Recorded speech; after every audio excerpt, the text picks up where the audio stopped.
মহিলার দিকে একবার তাকালে আল্লাহ যদি মাফ করে দেয়, দ্বিতীয়বার তাকালে আল্লাহ আমলনামায় গুনাহ লিখবে। এখন আমাদের বলো হুজুর মাহফিলে গেলে আপনারা বলেন মহিলার দিকে তাকান যাবে না, মসজিদে হুজুরও বয়ান দেয় মহিলার দিকে একবার তাকান যাবে, দ্বিতীয়বার তাকান যাবে না। হুজুর রাস্তা দিয়ে হাঁটলে খালি মহিলা আর মহিলা, রাস্তা দিয়ে যদি হাতি ডানে তাকালে মহিলা, বামে তাকালে মহিলা, সামনে তাকালে মহিলা, পিছনে যদি তাকায় তাও দেখি মহিলা, উপরের দিকে যদি তাকা থাকি তিনতলার উপর থেকে তিনজন মহিলা মাথা বাই করে রয়েছে, বেলাউজের আতা কুত্তয় খাইছে। হুজুর কোন দিকে তাকাবো? সেদিক তাকাই শুধু মহিলা দেখি। আমি বললাম ভাইজান আল্লাহ তো কোরআন কারীমের মধ্যে বলেছে কুল্লিল মুমিনিনা ইয়াগুদ্দু মিন আবসারিহিম, তোমরা নিচের দিকে তাকাও। এ কথা টাকা না মিলে টাকা পাও না, তাহলে আল্লাহ বললো নিচের দিকে তাকাও। ও তুমি এদিকে দিক তাকাও, এর মানে তোমার মনের মধ্যে একটু বদমাইশি বদমাইশি ভাব আছে। ভালো ভালো কয়া দিলেন। আমার বউ তো মহিলা। আচ্ছা সেটাকে আমি নিষেধ করছি না, না ঠিকই করছে। এই স্ত্রীও বেঁচেতেছে, কথা বুঝতে চান না কে রে? বাচ্চা তো স্ত্রী করতেছে না। নিজের বিবির দিকে তাকাবেন, তাকাতে যদি হয় বিবির দিকে তাকাবেন একবার কাছে 100 বার, 100 বার তাকালে 200 বার, 200 বারের কাছে আপনার 200 কোটি বার বিবির দিকে তাকাবেন। খালি তাকাবেন কেন? আপনি যখন বাড়ির থেকে বাহিরে যাবেন বিবি কবেন চোখটি দিবেন, এদিকে কাছে হয় যেই আসবে জড়া ধরে কপালে একটা চুমো দিবেন। যেই চুমো দিবেন উমরা হজের সব লিখে দিবে কে? জনগণ। এই যে আমরা যখন আসি আমার তো একটা ট্রেনিং আছে, যতই যেখানে থাক খালি এরকম চোখ টিপ দেই। ওই যে ঘরের মধ্যে আসে, আসার সময় জড়া ধরে কপালে একটা চুমো দিতি। উমরা হজের সওয়াব নিয়ে আসছি, কারণ 1.5 লক্ষ টাকা লাগে উমরা হজের সওয়াব নিতে। আর বিবির কপালে চুমো দিলে উমরা হজের সওয়াব লিখে দেয় কে? এটা কি করছে? আসো ইস্তেরি করিয়াছো, আসো বিবির 4 জায়গা চুমো দেওয়া লাগে। এই যে মৌলানা রয়েছে কুব্বালা দিয়ে খাতনি, কুব্বালা দিয়ে কুব্বালা দিয়ে রেসবি, কুব্বালা দিয়ে আইনি আইনি 4 জায়গা চুমো দিয়ে স্বামী স্ত্রী আপনার 4টা জায়গা চুমো দিয়ে 2 রাকাত নফল নামাজ পড়িয়ে বাসর ঘরে যদি এই কাজ করা যায় আপনার স্বামী স্ত্রীর জীবন থেকে শুরু করে বাসর ঘরের আগ পর্যন্ত সগীরে গুনাহ মাফ করে দেয় আল্লাহ। তাহলে চুমো দেওয়া লাগে 4 জায়গা, হে জায়গায় জানে না তুমি জায়গা ছাড়া ও জায়গা চুমো দিছে। আচ্ছা ইস্তেরি করিয়াছো।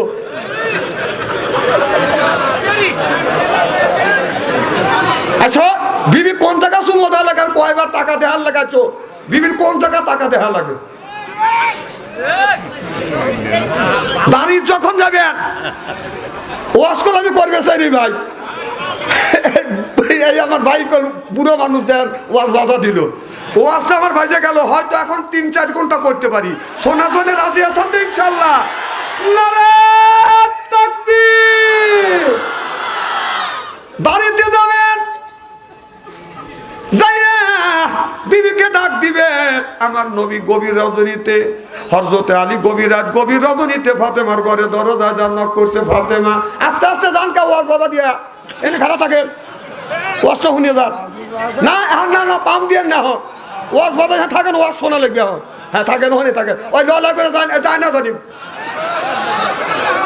আমার জানকে ওয়াজ বাধা দিয়া ওই দেখেন পুরো চলে যেতেছে। ওখানে থাক, আমার সোয়ার সামনে থাক। উনি আগে এসে কেবা করে করতেছে যে বর মুখের দিকে কয়বার তাকান লাগবে, বর মুখের দিকে যখন ঘরের মধ্যে ঢুকবে তখনই বক্সু দেওয়া লাগবে। তো কথা বল না কে?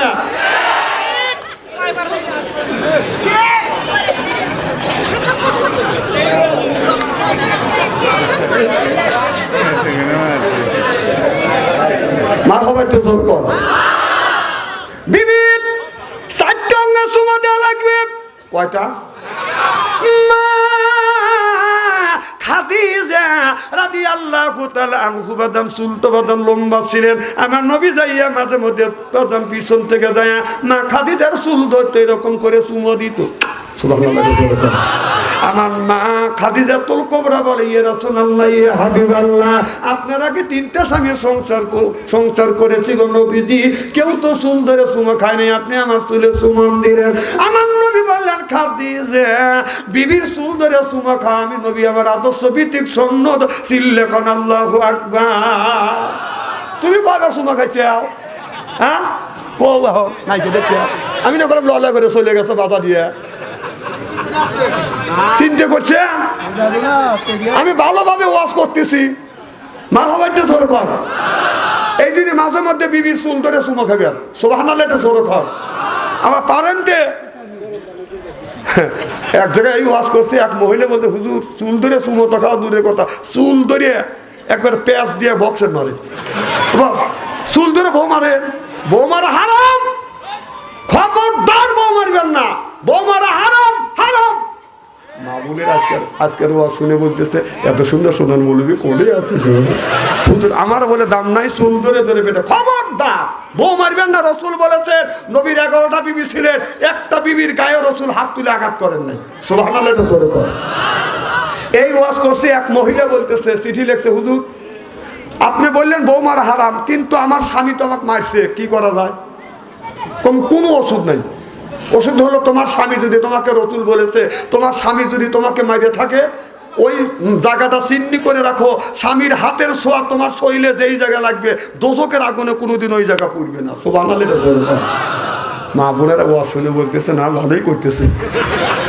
কালী স্বামীর কি রহমতের হাত কি বরকতের হাত সুদ খাওয়া হাত ঘুষ খাওয়া হাত এরপরে মদ খাওয়া হাত যে খায় মদ সে খারাপে জান্নাতের পথ যে খায় বাইজের বাদান গাঁজা আল্লাহ দিবে সাজা যে খায় গুল ওই লোকটা করে ভুল যে খায় বিড়ি ওর ইমানে দরিবে বাদান কিরি বিড়ি যারা খায় তাদের হাত দিয়ে গন্ধ মুখ দিয়ে গন্ধ দাড়ি দিয়ে গন্ধ টুপি দিয়ে গন্ধ রোগা দিয়ে গন্ধ জামা দিয়ে গন্ধ লেবি দিয়ে গন্ধ বালিশ দিয়ে গন্ধ আমার হয় সন্ত ওর বউ থাকে কেমনে রে আল্লাহ রে জোরকন ঠিক কিনে টাটকা বিড়ি খায়া বোর মুখের কাছে মুখ নিলে বউ খালি মুখ গুলো স্বামী কয় আমি তোমার মুখের কাছে মুখ নেই তুমি মুখ গুলো কারণ কি বউ কয় লজ্জাও করে শরমও করে এই মাত্র টাটকা বিড়ি খা আমার মুখের সাথে মুখ লাগাইছো তোর পাশার চাইতে তোর মুখের কোন বেশি বিরোধ করতে পারো না বিড়ি খাবো কষ্ট দাও আবার শুনি নাকি বিড়ি বিড়ি আবার টয়লেটে যাও খায় হ্যাঁ দেখি তো কিছু কিছু টয়লেটে আমি সিগারেটের মতো পাই কথা কই না তারপরে এদিক টাকার ইদানিং দেখছি যারা পান খায় 70% মানুষ পান খায় আর টয়লেট করে তাই যদি না হয় টয়লেটের মধ্যে পিক পাই কারণটা কি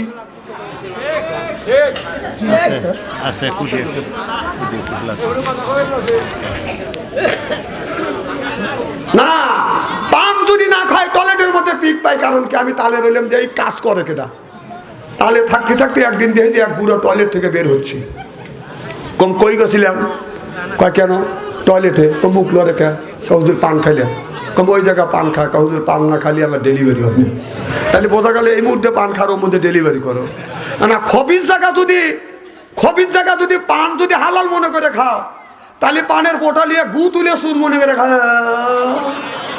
ও ওখানে যা খাইবার পর বাচ্চা অন্তরে কলি কিনতে লাগে ভাই কথা কি আমি খারাপ বলতেছি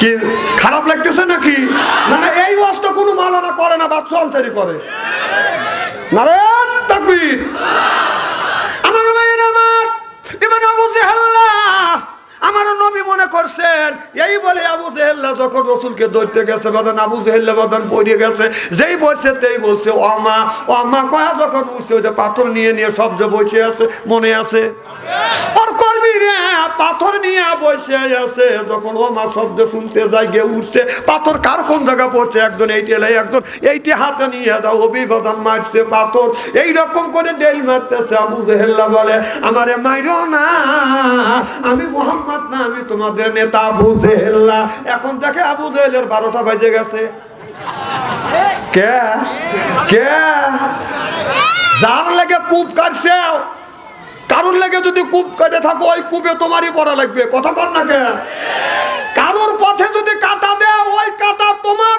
পায়ে ফুটবে আমাদের দেশে কিছু কিছু ফকিন্নি মানুষ রাস্তার সাথে বাড়ি করছে রাস্তা দখল করে রাখছে নিয়ম হলো রাস্তা হলে আরো 2 হাত ছাড়িয়ে দে আর ফকিন্নি রাস্তারও বুক করে কথা কয় তোদের মনে এত ছোট তোরা রাস্তার সাথে বাড়ি করছিস কে চরের মধ্যে যা আর কথা কবেন না। আবার খুঁটো গেড়ে গেড়ে রাহে রাস্তার পাশে থাকবে আর আরাম করবে আর মানুষকে হাঁটতে দিবে না, এ হিসাব আল্লাহর কাছে দেওয়া লাগবে। হাদিস শরীফের মধ্যে এইভাবে আসছে, যদি রাস্তা তোমার বাড়ির সাথে যদি রাস্তা থাকে, যদি রাস্তা থাকে 4 হাত আর 2 হাত তুমি ছাড়িয়ে দাও, আর তুমি রাস্তা যদি থাকে 2 হাত 3 হাত তুমি দখল করো, তাই না? ওই দেখেন বড় বড় চোখ করে দিয়েছে সাধারণ ভাই কেউ আচ্ছা মার হবারটা জোরে কর। আমার ভাইয়ের আমার আবু জেহেল বলো মারিও না। এখন টাকা দেখে আবু জেহেলের অবস্থা তো বাজান ভয়াবহ। ও কর্মী রে, তোমরা আমাকে এরকম করে মারলে, কয় নেতা তোমাকে দেখি না, বলে তাড়াতাড়ি তোল বাদান, কাশি নামা দেয়। তোলার জন্য বাদান আপনার 10 হাত নামাইলে বাদান 20 হাত নিচে যায়, 20 হাত কাশি দিলে বাদান 30 হাত নিচে যায়, 30 হাত কাশি দিলে 40 হাত নিচে যায়। বাদান আবু জেহেলকে তোলা সম্ভব হয় না। আবু জেহেল বলল তাড়াতাড়ি যা, আমার বাতি যা, মুহাম্মদ সাল্লাল্লাহু আলাইহি সাল্লাম ছাড়া কেউ আমাকে কূপের থেকে তুলতে পারবে না। একজন ব্যক্তি দৌড়াদা বলে, ইয়া রাসূলুল্লাহ, ইয়া হাবিবাল্লাহ, ও নবীজি, আপনার চাচা আপন চাচা না, এটা হলো বংশীয় চাচা। আমার নবী হলো কুরাইশ বংশের মানুষ। এরপরে আবু জেহেলও ছিল বাদান কুরাইশ বংশের মানুষ। এখন দুইটা কথা বললে কি রাগ করবেন? আমাদের ভারত থেকে আসে, আইসা বলে যে কুরাইশ বংশের লোক আমরা, তার মানে নবীর বংশের লোক। কে কবে বলো আমি আবু জেহেলের বংশের লোক? সিলসিলা কুরাইশের সিলসিলা না আবু জেহেলের সিলসিলা? অত আবেগ ভালো না, বাংলাদেশের মানুষ আবেগে পাগল হয়ে যায়। কুরাইশ বংশের লোক, আরে কুরাইশ বংশের লোক খালি নবী ছিলেন না, আবু জেহেল, আবু লাহাব, আবু সুফিয়ান কুরাইশ বংশের লোক। কথা কর না কে?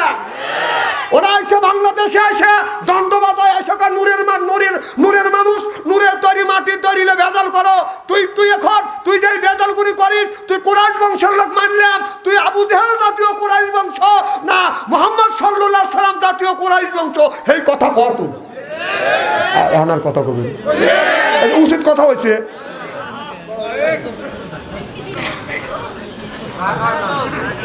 আচ্ছা, এই বাংলাদেশে অলিরেই তো ইসলাম কায়েম করছে। 360 জন অলি ইয়েমেন থেকে আইছি। কয়শো? জনগণ কয়শো?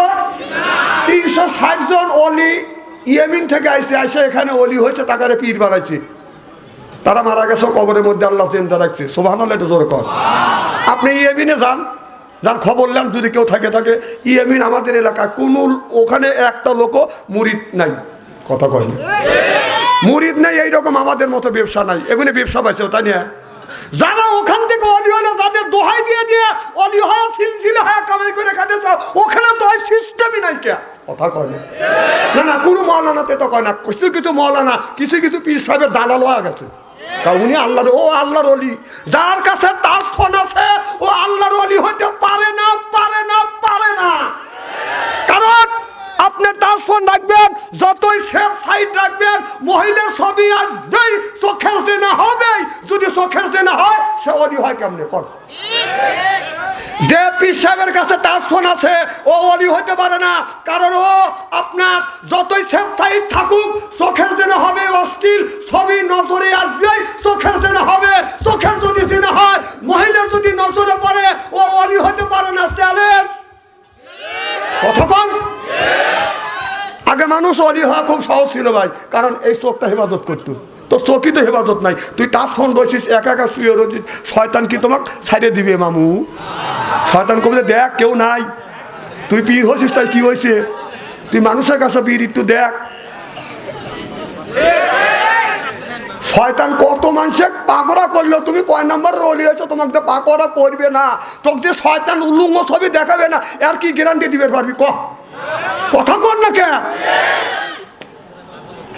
আর এই বাদশা আনসারি সারা বাংলাদেশ ঘরে বাটম ফোন নিয়ে, টাচ ফোন ব্যবহার করি না। কারণ আমার ইমানের স্পিরিট কম আছে। একজন এরকম খোট্টা দিলাম, একজন মহিলা এসে যদি বলে পিকু পিকু, আপনারা হাসতেছেন, নিজে স্কর হয়, স্কর হোচ, কথা কোচ।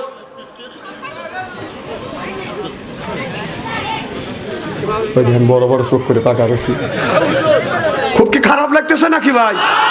না আনেন না, কোনোদিন আনেন না। তবে আমি টাচ ফোন ব্যবহার করি না, বাটন ফোন ব্যবহার করি। হয় আমাকে দাবাত দেন, না হয় না দেন। আমি বলতে পারি মহিলার ছবির থেকে, অশ্লীল ছবির থেকে বাদশা আনসারী দূরে আছে। তুই টাচ ফোন আছে তোর কাছে, তুই এই কথা বলবে পারবি না, কারণ অশ্লীল ছবি আসবেই।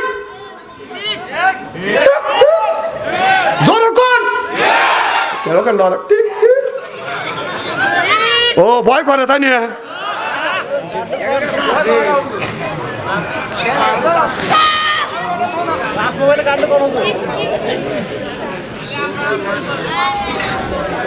আমার ভাইয়ের, আমার মুসলমান ভাইরে, আল্লাহর হাবিবের প্রিয়ম্মতেরা দৌড়ে গেছে আমার নবীকে যা বলতেছে, ভাতিজা তাড়াতাড়ি আসো, তোমার চাচা কিন্তু কূপের মধ্যে পড়ে গেছে, কেউ তুলতে পারে না।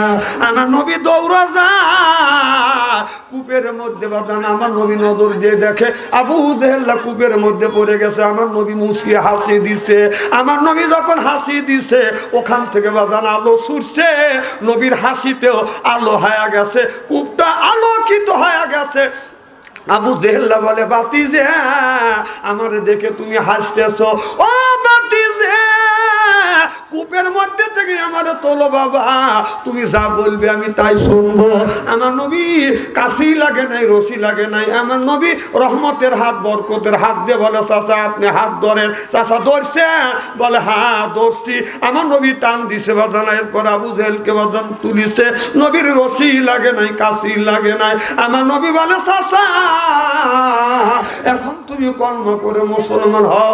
আমাকে যদি নবী বলে না মানো, এক আল্লাহ মান আমানা বিল্লাহ, আল্লাহর উপরে আপনি ঈমান আনো। দেখে বলে, রে বাতিজা শত শত হাত কাশি দিয়ে আমাকে তুলতে পারে না, আর তুমি হাত দিয়ে তুললে তুমি হলে বড় জাদুকর। কেউ বা নবী পাগল বলে, কেউ বা বলে জাদুঘর। আল্লাহ কোরআন সাক্ষী দেয় সে জামানার পয়গাম্বর। আল্লাহু আকবার। আমার ভাইরা আমার, ভালো করে লক্ষ্য করে শুনুন, আমলে নিয়তে শুনতে হবে। এই যে আপনাদের গ্রামের মধ্যে যদি 50টা যুবক যুবতী থাকে, ওদের কাছে যদি স্ক্রিন টাচ মোবাইল থাকে, আপনি রাত 12টার পরে যা মেসেঞ্জারের মধ্যে ঢুকবেন, ফেসবুকের মধ্যে ঢুকে দেখবেন গ্রামের মধ্যে যদি 50টা যুবক যুবতী থাকে, তার 40টা রাত 12টার পরে লাইনে আছে। না না, ও রাত 12টার থেকে শুরু করে 3:30 পর্যন্ত ফেসবুকের মধ্যে ঢুকে কি করতেছে? মোনাজাত করতেছে।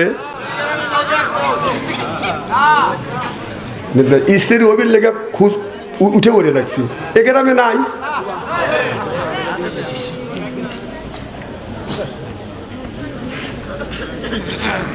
চিন্তা করছেন ভাই? আমি কই যে বেতাইলে বুড়ো আছে কিছু জায়গা। এই যে অগুনি কি, ওই সাল পাল, তো অগুনি কি ও গ্রামে নাই? ও অন্য গ্রামের সাল পাল না? ওগুনি আমি জমা দিয়েছি না এই গ্রামের লোকের? চিন্তা করছেন ধান কি বেতাইলে বুড়ো দেখছেন?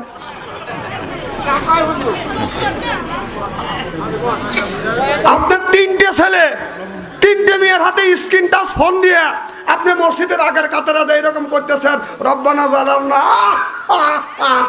আপনার কান্দার 5 পয়সার লাভ নাই, কারণ আল্লাহ কোরআনের মধ্যে বলছে, ইয়া আইয়ুহাল্লাযিনা আমানু ও হে যারা ঈমানের বিশ্বাসী, কু আনফুসিকুম ওয়া আহলিকুম নারা, নিজে বাঁচো, তোমার আহেল পরিবারকে বাঁচাও। কথা কার? তাহলে নিজেও বাঁচলে আপনার আহেল পরিবারকে বাঁচাইতে পারলাম না, তাহলে আপনার ছেলে হাতে যে আপনি টাচ ফোন দিয়ে এইরকম করতেছেন, কোন আল্লাহ বললে নিজে বাঁচো, তোমার আহেল পরিবারকে বাঁচাও? আজকে এক একটা ছেলে মোবাইলের মধ্যে প্রেম আর ভালোবাসা করতে করতে প্রেমের সেঞ্চুরি করছে। কথা বল। এই যে শোনেন, যে যুগ বর্তমান যুগ, যুবক যুবতী যুবকরা ঈমান রাখা খুব কঠিন হয়ে যাচ্ছে। আপনার ছেলের বয়স 20 বছর, ছেলে যদি বিয়ে করতে চায়, মেয়ের বয়স 18 বছর, সে যদি বিয়ে করতে চান, আপনি বিয়ে দেন, আপনার উপরে ফরজ ওই ছেলেকে ওই মেয়েকে বিয়ে দেওয়া। যুবকরা কথা কয় না।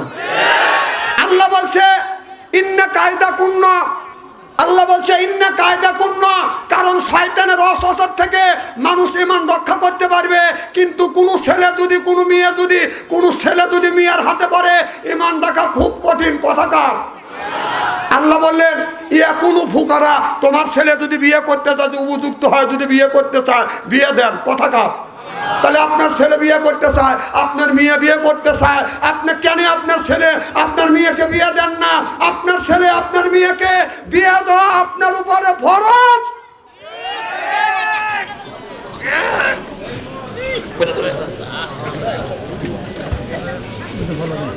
আমাদের নিয়ম আছে ভাই, মেয়ের বয়স 18 কম হলি যদি বিয়ে দিবে চায়, গ্রামের লোক বাধা দেয়, সরকারও বাধা দেয়। ছেলের বয়সে 21 বছর 20 বছরে বিয়ে দিলে বাধা দেয়। তাহলে 18 বছর আগে বিয়ে দিচ্ছে, বাধা দিছে। ওই মেয়েরই 28 বছর 30 বছর 32 বছর বয়স হয়েছে, এখন বয়সের কারণে কেউ বিয়ে করতেছে না। আর তুই বিয়ে কর না, তুই কর, তো ঠিক কবি, এখন তো বাচ্চা ধরেছে। বাবা বাধা দেওয়ার লোক আছে। এই যে যেখানে মাহফিল হয় সে জায়গায় মেলা হয় কি করে হয় না? এই মেলা হলে কিছু কিছু মেয়েরা সুন্দর করে সাজগোজ করে মেলার মধ্যে ঘোরে, আর 4-5টা যুবক পিস পিস ঘোরে। মেয়ে মহিলা মনে করে যে না জানি আমি কি হনু রে, কে আমাকে না দেখে বলবে আই লাভ ইউ। না, আমার কথা হলো যে পচা জিনিসে মাছি তুই বিন বিন বেশি করে। আচ্ছা, আপনারা কোনোদিন দেখছেন যে আতরের দোকানে মাছি বিন বিন করছে? মাছি করে কোথায়? মাছি করে যেখানে কুকুর পচা, বিড়াল পচা, কুত্তা পচা, গরু পচা, মুরগি পচা, যেখানে যত পচা আছে ওই জায়গা মাছি আছে। কথা কর না কেন? তো পচি জাতীয় মহিলারা মেলার মধ্যে ঘরে, পচা জাতীয় কিছু যুবক পিস পিস করে, পচা করে পচির পিছনে। তবে আমি জানি আপনাদের গ্রামের ছেলেরা ভালো, কেউ ওই মেলার মধ্যে নাই, সব মানুষ যুবকরা মেলার মধ্যে আছে। আল্লাহ এই যুবকদেরকে তুমি সঠিক বয়সে, প্রাপ্ত বয়সে আল্লাহ বিয়ে করা দিও, আমিন কর।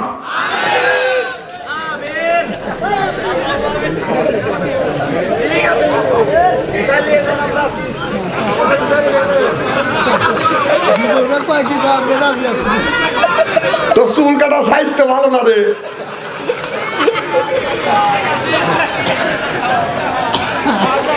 খুব কি খারাপ লাগতেছে নাকি? মারহাবা একটু জোরে কর। আর যদি ঘন্টা খানে আলোচনা করি শোনার জন্য রাজি আছেন, এবার একটা তাকবীর দেন। নারে তাকবীর, আল কোরআনের আলো, নারে তাকবীর।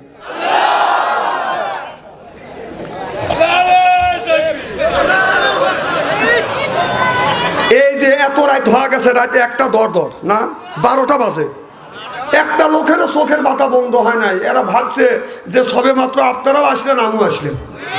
মার হবে একটু ধরে কর।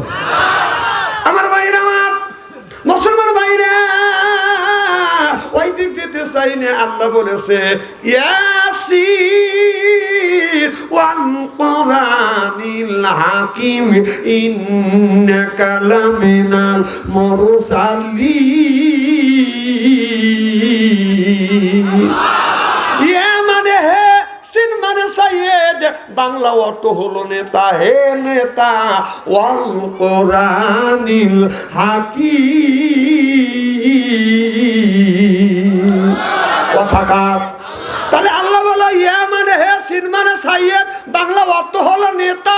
হে নেতা, আল্লাহ নবীকে নেতা বলছেন, সুবহানাল্লাহ বললেন না? আর আমাদের নেতা হলে বাদাল উল্টো পাল্টা কথা কয়। আর একদিন দেখলাম একজন মহিলা নেতা বলতেছে আপনার যেমন, আপনার তামাক যেমন শরীরের জন্য ক্ষতিকার, আপনার ধর্মের জন্য ইসলাম হলো ওই রকম ক্ষতিকার। নাউযুবিল্লাহ। তাহলে এই নেতা বলতেছে, মহিলা নেতা বলতেছে তামাক যেমন শরীরের জন্য ক্ষতিকার, ধর্মের জন্য ইসলাম তেমন ক্ষতিকার। আল্লাহ কোরআনের মধ্যে বলছে ইন্নাল দীনা ইনদাল্লাহিল ইসলাম, আল্লাহর কাছে মনোনীত ধর্ম যদি ইসলাম, আল্লাহর কাছে মনোনীত ধর্ম হলো ইসলাম। আল্লাহর কাছে যদি মনোনীত ধর্ম যদি ইসলাম হয়, কোন জ্ঞানে, কোন বিবেকে, কোন জ্ঞানে, কোন বিবেকে তুমি বললে যে ধর্মের জন্য, আপনার শরীরের জন্য তামাক যেমন ক্ষতিকার, ধর্মের জন্য, আপনার ইসলামের ধর্মের জন্য ইসলাম তেমন ক্ষতিকার? কোন বিবেকে তুমি বললে? কথা কন না কেন? তাহলে যেই লোকটা এই কথা বলে সে কি আর মুসলমান থাকে? কাদিয়ানিরা একটা আয়াত অস্বীকার করিয়া, ঠিক না? অস্বীকার করার কারণে সারা কাফের হয়ে গেছে।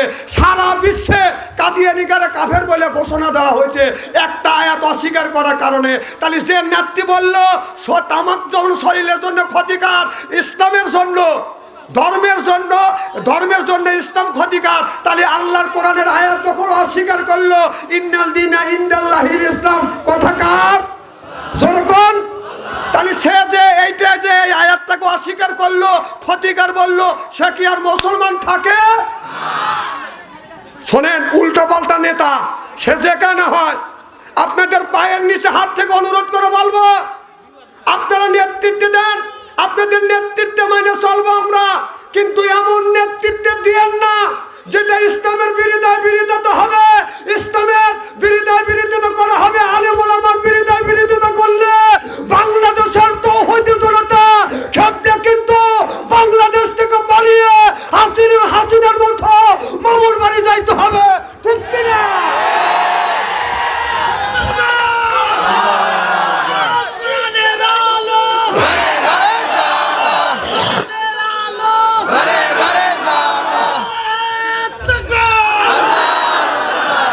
এই জন্য বলি, অনুরোধ করে বলি, নেতৃত্বে দেন, আপনাদের নেতৃত্বে মানে চলছি, মানে চলবো, একদিন মেনেছি, এখনো মানে চলবো, কিন্তু কোরআনের বিরুদ্ধে বিরোধিতা করবেন না। ইসলামের বিরোধিতা করলে পারে বাংলাদেশের মানুষ আপনি ক্ষমতায় গেলে টাইমে নামাবে।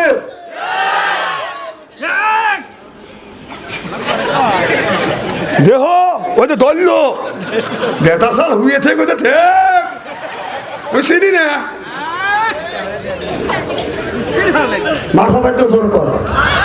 না না, আপনার ইসলামের ঠেলা দিয়ে কথা বল, আমাকে বলতেছেন বলেন, আমাকে বলতেছেন বলেন। আমার মার বিরুদ্ধে কথা বললে আমি মেনে নেব, বাবার বিরুদ্ধে কথা বললে সেটাও আমি মেনে নেব, আমার বিরুদ্ধে কথা বললে সেটাও মেনে নেব, কিন্তু ইসলাম নিয়ে কুযুক্তি করলে, ইসলাম নিয়ে তামাশা করলে বাংলাদেশের 20 কোটি মানুষ মেনে নিবে না, নিবে না, চিল্লাকন ঠিক কিনা?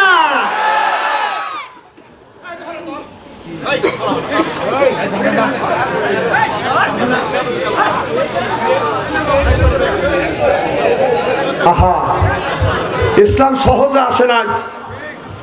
ইসলাম আমাদের জান, ইসলামের জন্য প্রয়োজন হলে জীবন দেব। আল্লাহর নবী ইসলামের জন্য তাইফের জমিনে রক্ত দিয়েছে, ইসলামের জন্য উহুদের ময়দানে দান্দার মোবারক শহীদ করে দিয়েছে, সাহাবীরা বদরের ময়দানে জীবন দিয়েছে, স্ত্রীকে ইতিম করেছে, ছেলেকে ইতিম করেছে, স্ত্রীকে বিধবা করেছে, মাকে ইতিম করছে, এরপরে বুকের তাজা রক্ত বলিষ্ঠিত করে দিয়ে এরপরে ইসলাম প্রতিষ্ঠিত করেছে, চিল্লাকন ঠিক কিনা? ও কোন জ্ঞানে বললো, কোন বিবেকে তুই বললি যে ইসলাম ক্ষতিকার ধর্মের জন্য? এই ইসলাম কাক কয় আর ধর্ম কাক করে? কথা কয় ভাই, খারাপ কিছু বলতেছি? মুসলমানের বাচ্চা যদি হয় তার খারাপ লাগবেই। এই জন্য বলতেছি, অনুরোধ করি, ইসলাম নিয়ে তামাশা করিবেন না।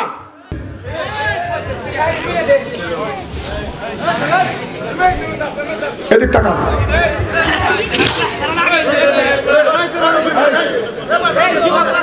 থাক না, এবার করেন কে?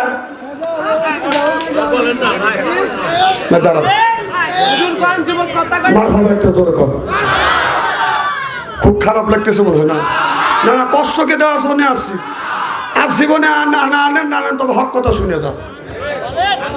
আমার ভাইয়েরা, আল্লাহ বললেন কথা রব্বুকা, হে বান্দা মাদার সত্য করো, আল্লাহ তাআবুদু, আমার গোলামি করো, ইল্লাহু, আমার বন্দেগী করো, বিল ওয়ালিদাইনি ইহসানা। আল্লাহ বলে আমার দা সত্য, আমার গোলামি করবার পরে তোমরা তোমার নিজ নিজ পিতামাতার খেদমত করে, কথা কার? আর মা হইলো বুড়ি, গাল যাইতে আমার বুড়ি, বাবা হলো বুড়ো, পিঠের উপর দৌড়ে বুড়ো, শ্বশুর হলো আব্বা জান, শাশুড়ি হতে আম্মা জান, বিয়ে করছে পিয়েরা জান, এরা সব জানের জান, পরাণের পরাণ, দৌড় কন ঠিক কিনে। বিয়ের আগে মার সাথে সম্পর্ক, বাবার সাথে সম্পর্ক। মার হাতের ভাত ছাড়া ছেলে খায় না, মাকে না দেখলে ভালো লাগে না, বাবা না দেখলে ভালো লাগে না, ভাই বোন ছাড়া বাজার ভালো লাগে না। বিয়ে হয়ে গেছে 6 মাস না হইতে হইতে ও যে আপনার এখান থেকে 10 মাইল দূর থেকে 12 বছরে 16 বছরে একটা মেয়েকে বিয়ে করে আনার সাথে সাথে 6-7 মাস পরে মার সাথে দ্বন্দ্ব লাগাইছে, বাবার সাথে দ্বন্দ্ব, ভাই বোনের সাথে দ্বন্দ্ব লাগাইছে। ওই 16 বছরে সেরি থাকো কথা বল। বিয়ের আগে বাবা মার সাথে সম্পর্ক, আর বিয়ে করে নিয়ে এসে মনে বলেন না 6 মাস না হইতে হইতে মার সাথে দ্বন্দ্ব লাগাইছে, বাবার সাথে দ্বন্দ্ব লাগাইছে, ভাইয়ের সাথে দ্বন্দ্ব লাগাইছে, বোনের বাড়ি হিসাবে দেয় না। কে এত বালিশ মন্তর কে? হ্যাঁ আহা হা বাবা, শ্বশুর বাড়ি গেলে মা একটা মুরগি জব করে 3 ছেলে 3 মেয়ে খাওয়ায়, আর শ্বশুর বাড়ি গেলে শাশুড়ি একটা মুরগি জব করে জামাকে একটাই খাওয়ায়।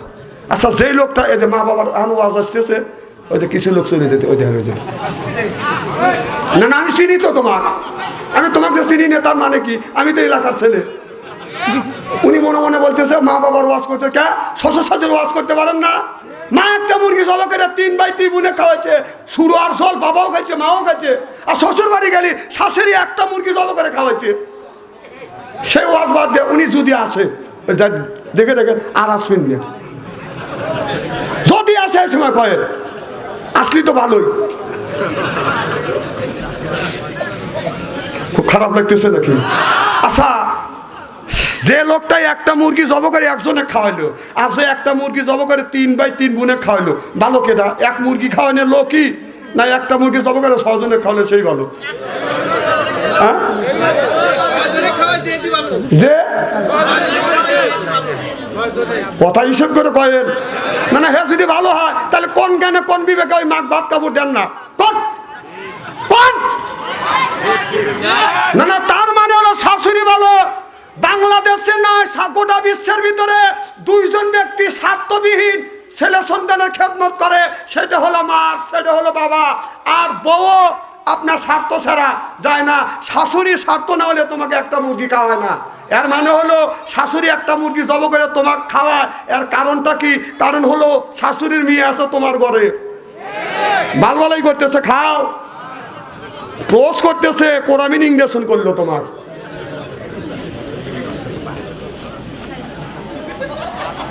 কথা জানি করেন না, হয় ওয়াজ করতে দেন, একবারই ওয়াজ বাজা দিয়ে আপনি এই এলাকা আসছিলেন না। না না, যার কথাই হোক, এখন কোনো কথা নাই, কোনো কান কথা নাই, এদিক টাকা থাকেন, চেয়ারা কি একবার খারাপ নাকি? কথা কি মগজের মধ্যে নিচ্ছেন? মগজের মধ্যে নিয়ে দেখেন, তাহলে শাশুড়ির লাভ আছে, কারণ তোমার ঘরে তার মেয়ে আছে, এই দিনই মুরগি জব করে তোমাকে খাওয়াচ্ছে। স্বার্থর পিছনে শাশুড়িও করে, শ্বশুরই করে, বউও করে, ছেলেও করে, মেয়েও করে, ভাইও করে, বোনও করে। স্বার্থ ছাড়া কেউ আপনার পিছনে থাকবে না। 2 জন ব্যক্তি স্বার্থবিহীন, একজন হলো মা আর একজন হলো বাবা। যেরকম বাবা, তুমি যদি বেলকুচি শহরে যাও, আজকে যদি দেরি হয়, রাত যদি 12টা হয়, এসে দেখবে বাড়িতে আরামে বিবি ঘুমাচ্ছে, ছেলে মেয়ে সব ঘুমাচ্ছে, 2 জন ব্যক্তি ঘুমায় না, একজন হলো মা আর একজন হলো বাবা। ওই বাবা ওই মা স্বামীরে বলে, স্বামীরে আমার বেটা আব্দুল সালাম আসে নাই, তুমি যাও। বাবা আস্তে আস্তে বাদান রাস্তায় আগা যায়, 3 রাস্তার মোড়ে দাঁড়ায়। দীর্ঘ সময় থাকার পরে বাবা চিন্তা করে, মনে হয় ছেলে আব্দুল সালাম বাসায় আসছে। ওই বাবা দৌড়া বাড়িতে এসে ডাক দেয়, ও আব্দুল সালামের মা। ডাক দেওয়া শেষ, সালামের মা দৌড়ো ঘরের মধ্যে থেকে এসে বলে, স্বামী কো আমার বেটা আব্দুল সালাম? বাবা বলে, রে বিবি, আমি ভাবছি ছেলে অন্য রাস্তা দিয়ে আইছে। মা বলে, তাড়াতাড়ি যা, মার কলিজার ভিতরে আবার দরবার শুরু হয়ে যায়। আরে মা, কি মা?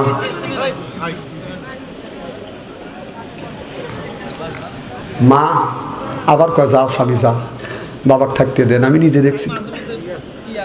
আমি যখন মাহফিলে গেছি, আপনাদের এই এলাকায় দৌলতপুর আসছি, মাহফিলে হাইটিয়া গেছি, হাইটিয়া আসছি, মাঠ পাতালে গেছি বাদান আপনার এই ঠান্ডার মধ্যে। জামা ভিজে গেছে, পায়জামা পর্যন্ত ভিজে গেছে। এখান থেকে দৌলতপুর থেকে মাহফিল করে হাইতে হাইতে বাদান বাসায় গেছি। দাঁড়াও, কথা বলো না বাবা।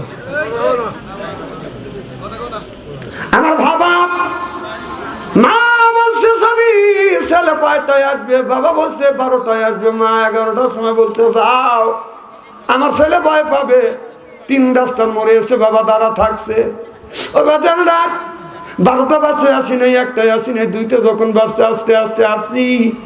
এসে দেখি বাবা 3 রাস্তার মোড়ে বাদান আপনার হালকা চাদর গায়ে দিয়ে, ও বাদান কনকনা শীত, তখন তো বাড়িঘর ছিল না বাদান, ঘন কুয়াশা, পোশাক বাদান তেমন শীতের পোশাক ছিল না। বাবা ওই ঠান্ডার মধ্যে মাঝে মধ্যে বইছে, আবার দেখছি বাবা দাঁড়া আছে, জরুর শুরু হয় বাদান দাঁড়া আছে।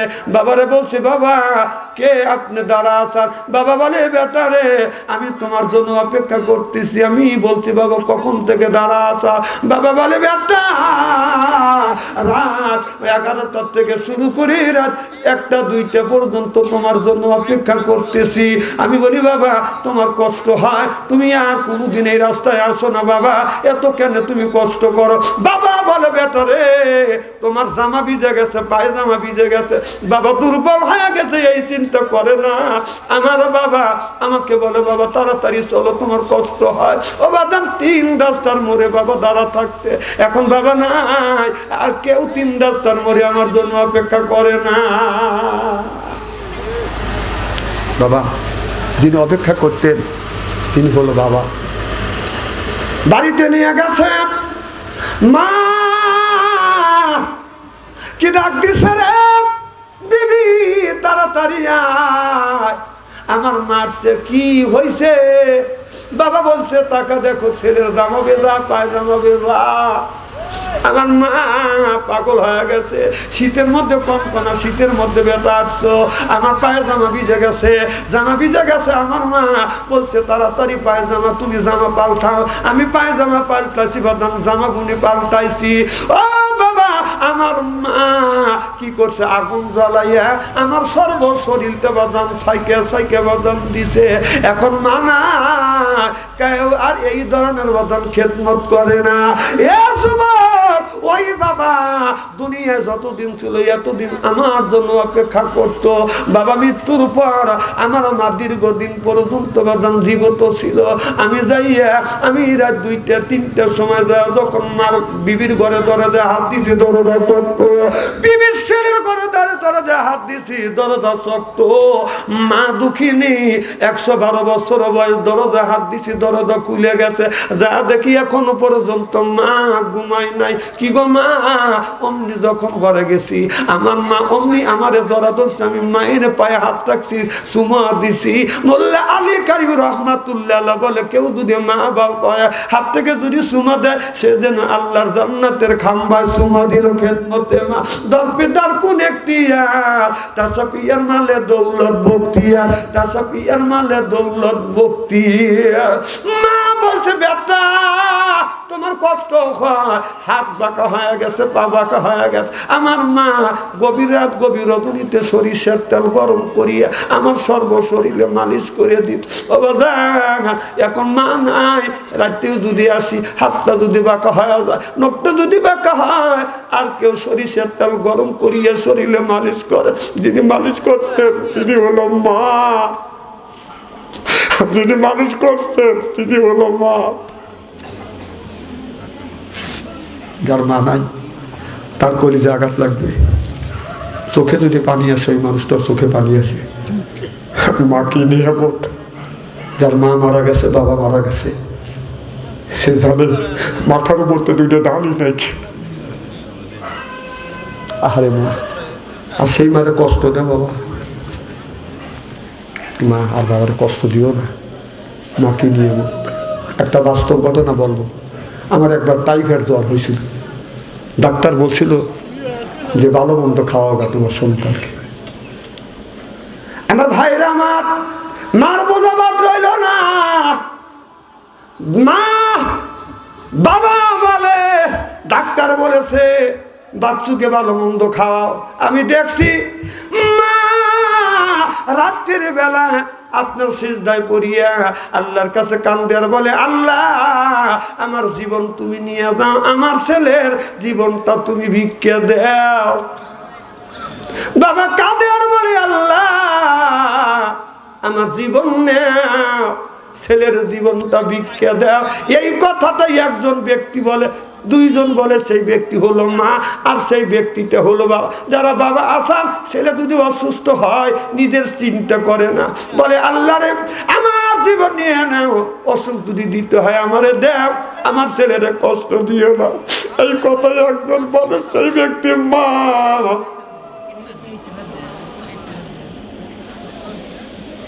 কোন জ্ঞানে কোন বিবেকে সেই মারে তুমি কষ্ট দেও?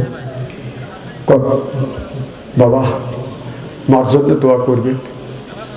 আমার আব্বা মারা গেলে আমি যখন বাবার মশারির মধ্যে যখন নিয়ে গেলেন গোসল করবার জন্য, আমি যায়া বাবা জামা খুলছি, টাকা দেখি বাবার শরীরে 4টে হাড় কিছু দিতে পারে, শুধু আপনাকে আমাকে মানুষ করার জন্য ওই মা ওই বাবা শুধু 4টে হাড় দিয়ে গেছে, টাকা পয়সা জমি সব রেখে গেছে। কোন বিবেক ওই মারে কষ্ট দেয়? মার কোনোদিন আসবে না। আল্লাহ রসুল বলেছে, মা বাবা মারা গেছে, কেউ যদি মায়ের জন্য বাবার জন্য কেউ যদি দান করে, এই দানের দৌলতে আল্লাহ মা বাবার কবরে করে দাঁত মাফ করে দেয়। জোরে কথা। আমি জানি না কার মা নাই কার বাবা নাই, ওই মা কবরে বাবা কবরে। একজন ব্যক্তি বলেন হুজুর মার জন্য 10,000 টাকা দেবো, একজন বলে 20,000 টাকা দেবো। আমি একজন মা হারা এতিম, একটু খাস করে দোয়া করবো। আসেন কি কেউ 1,000 2,000 5,000 10,000 টাকা কে মাকে ভালোবাসেন দেন তো দেখি। আল্লাহ রসুল বলেছে মা বাবার জন্য যে দান করবে মা বাবার কবরে করে আল্লাহ মাফ করে দেবে। এ কথা আমি বলিনি, বলেছে বিশ্ব নবী মুহাম্মাদুর রাসূলুল্লাহ সাল্লাল্লাহু আলাইহি ওয়াসাল্লাম। আসেন কি কে? খুব তাড়াতাড়ি 5টা মিনিট সময় দিলেন। 1,000 2,000 5,000 10,000 কে দিবেন? মা বাবা কবরের মধ্যে শুয়ে আছে। আসেন বাজার একটু আসেন। আর মা বোনদের কাছে যান, মা বোনেরা 10,000 20,000 অথবা 5 টাকা 10 টাকা এটা মা বোনদের কাছে যান।